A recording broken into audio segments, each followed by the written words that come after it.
Hello students, this is the video in relation to the topic transportation in case of plants.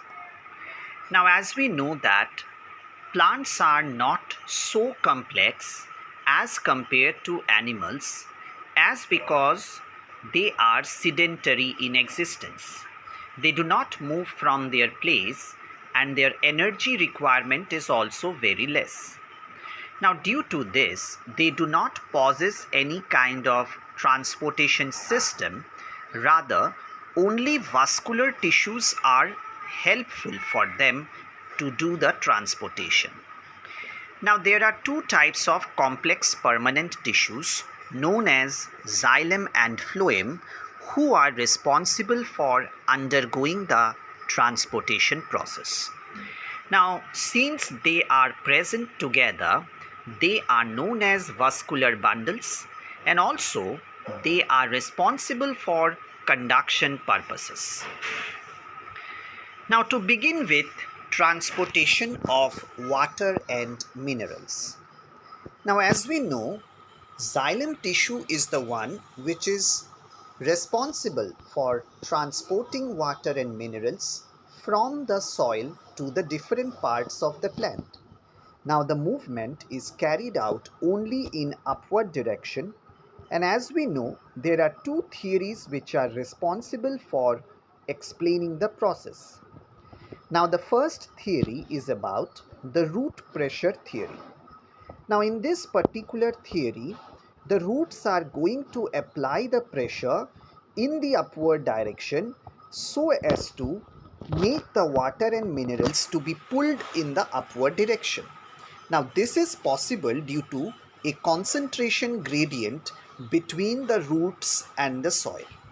Now, osmosis will take place and movement of water will occur from high concentration to low concentration. Now, whenever we are describing about the root pressure theory, the point that has to be remembered is that the pressure is not so enough to pull huge amount of water.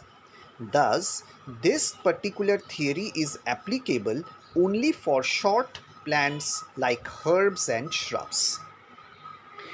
Now, the second theory which will play a role is the transpiration pull theory.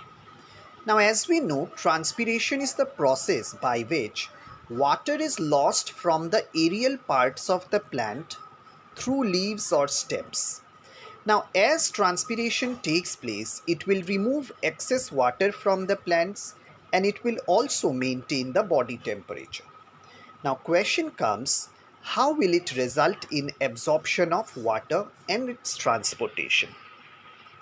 Now, normally, as the water evaporates from the underside of the leaves through the stomata, so automatically there is a difference in water concentration in the leaves.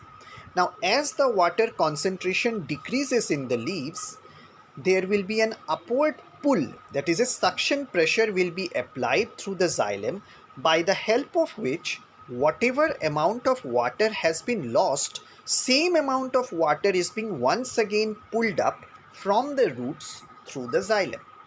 So, as we know that transpiration will result in loss of water, but it will also help in increasing the water absorption. So the root hairs, whatever are present within the plants, they are going to increase the water absorption by increasing the surface area. Now, whatever type of tall plants are there, all the tall plants will be utilizing transpiration pull theory. But a problem with transpiration pull theory is that it will majorly take place during the daytime only because it requires sunlight to occur. Now, as we are describing about the second type of movement is about transportation of food.